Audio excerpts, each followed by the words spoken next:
Hello students, today will do mirror formula from convex mirror. इससे पहले हमने किया था मिरर फार्मूला फॉर कॉनकेव। दोनों केसेस के लिए पहला केस था real inverted and second case था वर्चुअल इरेक्ट। सो अब हम तीसरी बार कर रहे हैं सेम डेरिवेशन को। इस बार हम करेंगे कॉन्वेक्स मिरर से, और कॉन्वेक्स में सिर्फ एक केस बनेगा सिंगल, जो कि होगा वर्चुअल एंड इरेक्ट। सो पहले फॉर्म करेंगे इमेज, उसके बाद डेरिवेशन स्टार्ट करेंगे। सो लेट्स सपोज यहाँ आपको दिख रहा होगा कि A B as a object है, A B is a object. ठीक है। अब अगेन जो फर्स्ट रे निकलती है ऑब्जेक्ट से, वो हम एज्यूम करते हैं कि it will be parallel to the principal axis. So यहाँ सपोज करते हैं कि जो पहला रे है वो है parallel to the principal axis, जो इस तरीके से निकलेगा। ठीक है। अब इसके बाद अगर कॉन्वेक्स मिरर में कोई रे पैरेलल है प्रिंसिपल एक्सिस के, so after reflection it will appear to come from the focus. It means वो हमें ऐसा लगेगा कि रिफ्लेक्ट बैक हो रहा है और आ कहाँ से रहा है, फ्रॉम द फोकस। सो अगर ड्रॉ करेंगे इसे तो ये कुछ ऐसा दिखेगा, इस तरीके से कि रिफ्लेक्ट बैक तो होगा बट वो अपीयर होगा कि आ रहा है फ्रॉम फोकस, लाइक दिस। ठीक है। तो यहाँ पर ये हो जाएगा इंसिडेंट रे और ये हो जाएगा रिफ्लेक्टेड रे, जो ऐसा फील होगा या एज्यूम होगा कि आ रहा है फ्रॉम द फोकस। ये हो गया पहला रे। सेकेंड रे को हम एज्यूम करेंगे जो पास होने वाला है सेंटर ऑफ कर्वेचर से। सो अगर कोई भी रे पास हो रहा है सेंटर ऑफ कर्वेचर से, so it will reflect back from the same path. अगर मैं ड्रॉ करूँ तो कुछ ऐसा दिखेगा सेंटर ऑफ कर्वेचर का। ठीक है। और कोई भी रे अगर पास होगा सेंटर ऑफ कर्वेचर से, सो वो रिफ्लेक्ट बैक हो जाएगा फ्रॉम द सेम पाथ। ठीक है, जिस पाथ से वो आ रहा था। अब जहाँ पर ये दो रे मीट करेंगी वहाँ पर फॉर्म होगा इमेज।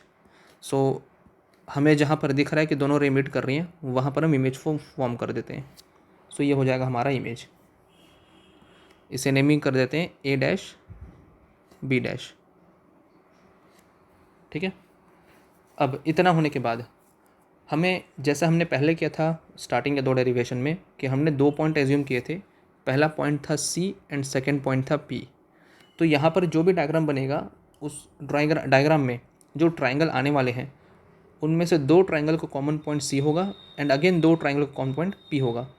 सो हमें यहाँ पर पॉइंट सी वाला तो मिल जाएगा, बट अब हमें ड्रॉ करना पड़ेगा ऐसा ट्राइंगल जिसमें कॉमन पॉइंट पी हो।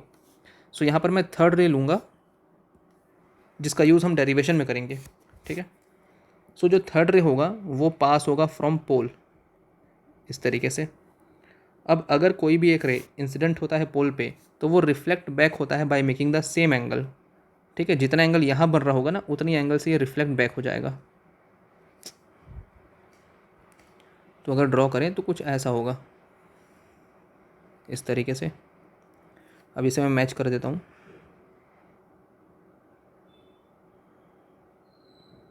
इस तरीके से।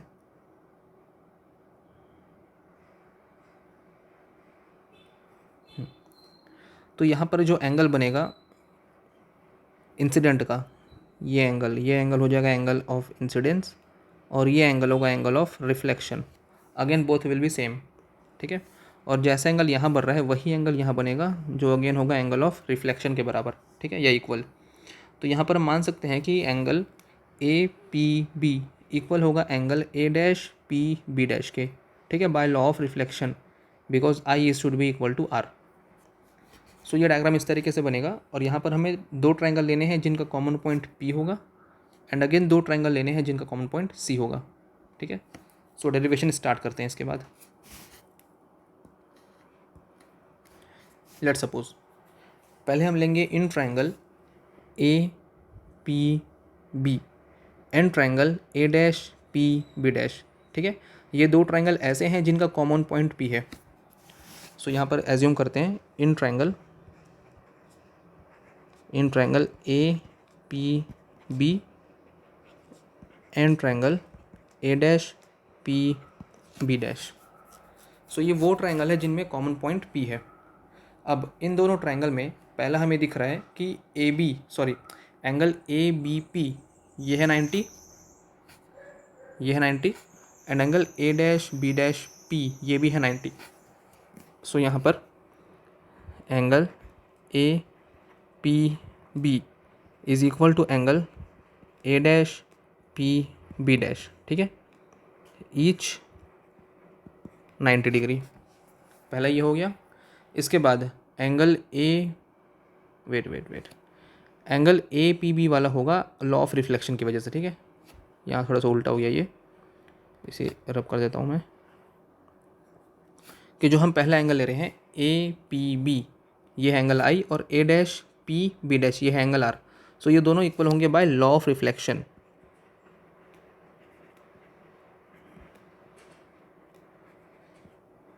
बाय लॉ ऑफ रिफ्लेक्शन, ठीक है।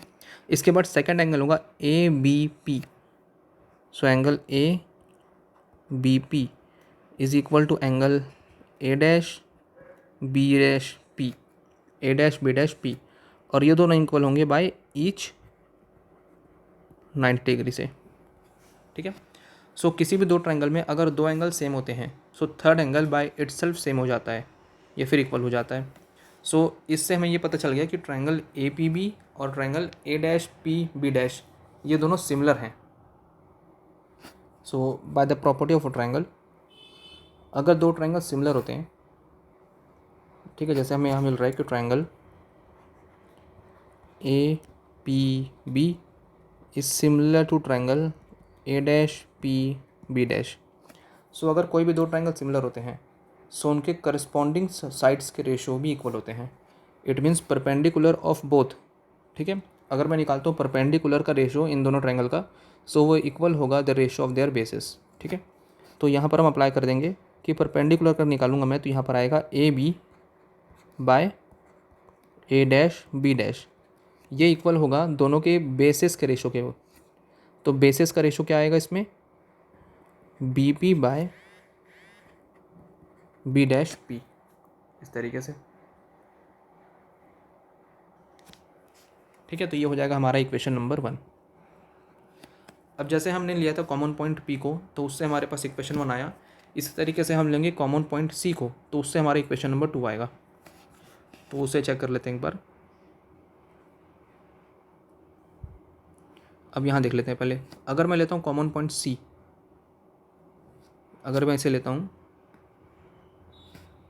ये कॉमन पॉइंट सी, तो इसमें जो पहला ट्रायंगल आएगा वो आएगा ए डैश बी डैश सी, ठीक है। सेकंड ट्रायंगल आएगा ए बी सी, ये जो लार्ज ट्रायंगल है। So A B C and A dash B dash C. So यहाँ पर दिख रहा होगा कि जो कॉमन पॉइंट है वो सी है दोनों में। सो यहाँ पर हम लेते हैं इस चीज़ को कि in triangle A B C and A dash B dash C, in triangle A B C and A dash B dash C, ठीक है। फिर से इन दोनों में क्या आएगा कि angle A B C is equal to angle A dash B dash C, ये दोनों इक्वल हैं बाय ईच एंगल इज़ 90, ठीक है। और इसके बाद उन दोनों में जो पॉइंट सी था वो कॉमन था। So angle A C B is equal to angle A dash C B dash, ठीक है, ये दोनों में कॉमन है। अगेन अब अगर इस ट्रायंगल के दो एंगल सेम हैं तो third angle by itself same हो जाएगा, और इस तरीके से triangle A B C similar हो जाएगा triangle A dash B dash C के। अब अगेन अगर दो ट्रायंगल सिमिलर होते हैं सो उनके करस्पॉन्डिंग साइड्स के रेशो भी इक्वल होते हैं। सो अगर निकालेंगे परपेंडिकुलर का रेशो तो ये हो जाएगा A B by A dash B dash, ठीक है। यहाँ पर आ जाएगा C B by C B dash. This is equation number 2।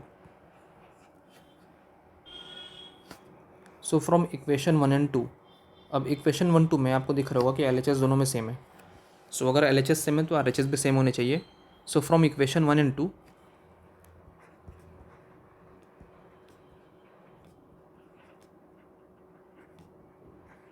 from equation 1 and 2, BP by B dash P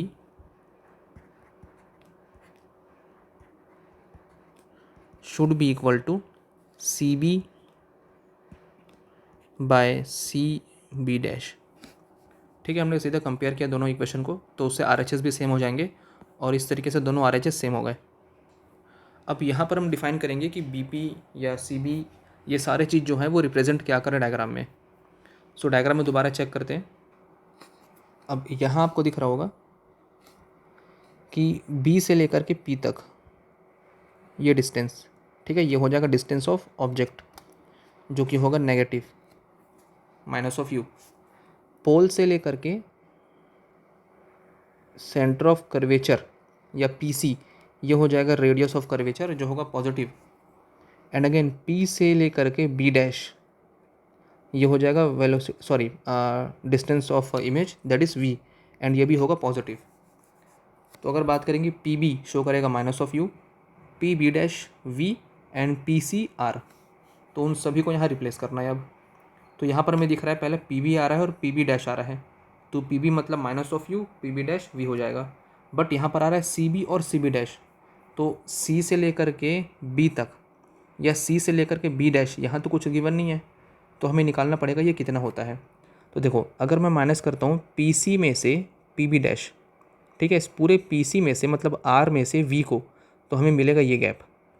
it means B dash C हो जाएगा P C minus P B dash. तो यहाँ उसे लिख लेंगे कि जो सी बी डैश है वो हो जाएगा P C minus P B dash. इसी तरीके से अगर चेक करना है सी से लेकर के बी या बी से लेकर के सी, ठीक है, तो वो हो जाएगा पी से लेकर के सी ये पूरा डिस्टेंस प्लस पी से लेकर के B, it means P B plus P C, it means minus of U plus of R. ठीक है, ये आपको होप करूँ समझ आ रहा होगा। तो यहाँ सिर्फ हम उसे रिप्लेस करेंगे अब। तो एल एच एस जो है वो तो सेम रहेगा, बी पी और बी डैश पी। ठीक है, अगर बात करेंगे सी बी का तो ये हो जाएगा P C plus P B. ठीक है, दोनों को प्लस कर देंगे। और अगर बात करें सी बी डैश का तो ये हो जाएगा सी बी डैश, ये चाहिए ना हमें, तो ये हो जाएगा P C minus P B dash, P C minus P B dash. अब ये सारा चीज़ यहाँ रिप्लेस करते हैं। सो बी पी ये था माइनस ऑफ यू और बी डैश वाला था वी प्लस में। ठीक है, इसी तरीके से पी सी था आर और यहाँ पर प्लस आएगा, और पी बी था माइनस ऑफ यू। ठीक है, फिर नीचे पी सी था अगेन आर और पी बी डैश था माइनस या फिर ये था सीधा प्लस, प्लस ऑफ वी, तो यहाँ आएगा दैट इज़ वी। ठीक है, जो साइन हमें चेक करके रखना है सारा चीज़ का। तो इस तरीके से बनेगा इसका इक्वेशन। अब इसे क्रॉस मल्टीप्लाई करना है। सो यहाँ क्रॉस मल्टीप्लाई करते हैं तो माइनस ऑफ यू ब्रैकेट में आएगा R minus V is equal to V bracket में आएगा आर माइनस यू। हमने सीधे क्रॉस मल्टीप्लाई किया है, सो मल्टीप्लाई करने पे आएगा माइनस ऑफ आर यू और plus of V U is equal to V R और माइनस ऑफ वी यू। अब यहाँ पर जो आर वाला टर्म है, चाहे वो माइनस ऑफ आर यू हो या फिर वी आर हो, इन दोनों को ले जाएंगे एक साइड में और बाकी जो बचेगा उसे अदर साइड में। सो मैं मान लेता हूँ कि मैं इस आर यू को ट्रांसफ़र कर रहा हूँ आर एच एस में। ठीक है, तो यहाँ ये नेगेटिव है, वहाँ जाकर पॉजिटिव हो जाएगा। तो आर एच एस में आ जाएगा V R plus U R. ठीक है, ये आर यू या फिर यू आर एक ही बात है। अब इसे मैं ले जाऊँगा एल एच एस में, यहाँ ये नेगेटिव वहाँ जाकर पॉजिटिव हो जाएगा, तो V U plus V U. ठीक है, इतना आ गया। अब यहाँ ये हो जाएगा ट्वाइस ऑफ वी यू और ये हो जाएगा V R plus U R. So यहाँ करते हैं उसे,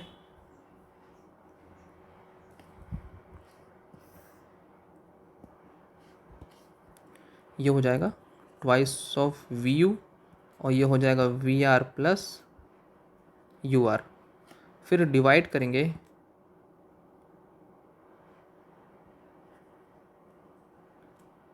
डिवाइड अबव इक्वेशन बाय और यू वी आर।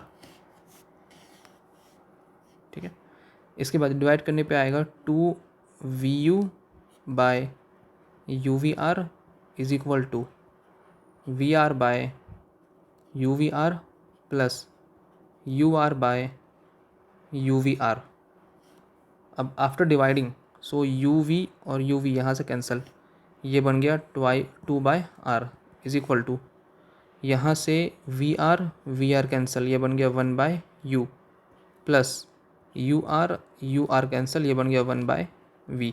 ठीक है, and 2/r is equal to 1/f, ये हमने पहले की वीडियो में निकाला है इसे, ठीक है। तो 2/r का मतलब होता है 1/f, तो ये हो जाएगा 1/f is equal to 1/v plus 1/u। And again ये बन गया फार्मूला ऑफ मिरर, ये दैट इज़ मिरर फार्मूला। अब इसके बाद अगर निकालना है हमें मैग्नीफिकेशन, सो मैग्नीफिकेशन में कुछ एक्स्ट्रा करना नहीं है हमें, एक्स्ट्रा ऐसा कुछ। यहाँ पर हम जो सेकंड इक्वेशन एज्यूम किए थे ना, सेकंड इक्वेशन ये रहा, ये ठीक है, या फिर हम पी वाले को लेंगे, पोल वाले को, ये वाला, ठीक है, इसे ले लेंगे यहाँ पर। अब इसके बाद सो मैग्नीफिकेशन में कुछ खास करना नहीं है, हमें लेना है इस फर्स्ट इक्वेशन को, और यहाँ पर हम जैसे पहले इक्वेशन में किए थे, ठीक है, वैसे ही करना है सेम चीज़। ये ए बी हो जाएगा हमारा एच ओ, और ये हो जाएगा एच आई, ठीक है, तो H O by H I आ जाएगा, और बी पी हो जाएगा हमारा पी से लेकर बी माइनस ऑफ यू, और ये हो जाएगा प्लस ऑफ वी। तो सीधा अगर बात करेंगे फ्रॉम इक्वेशन नंबर 1, सो ये हो जाएगा H O by H I is equal to minus of U by V. अब इसे फ्लिप कर देंगे तो ये बन जाएगा H I by H O is equal to minus of V by U. And ये फॉर्मूला है मैग्नीफिकेशन का, ठीक है, कुछ खास इसमें था नहीं, सीधे फ्रॉम इक्वेशन 1 करना है, जो जो वैल्यू गिवन है उसे पुट करना है, और ये रिवर्स करने के बाद जो हमारा फॉर्मूला आएगा H I by H O, ये शो करता है मैग्नीफिकेशन को। It means the ratio of height of image to the height of object.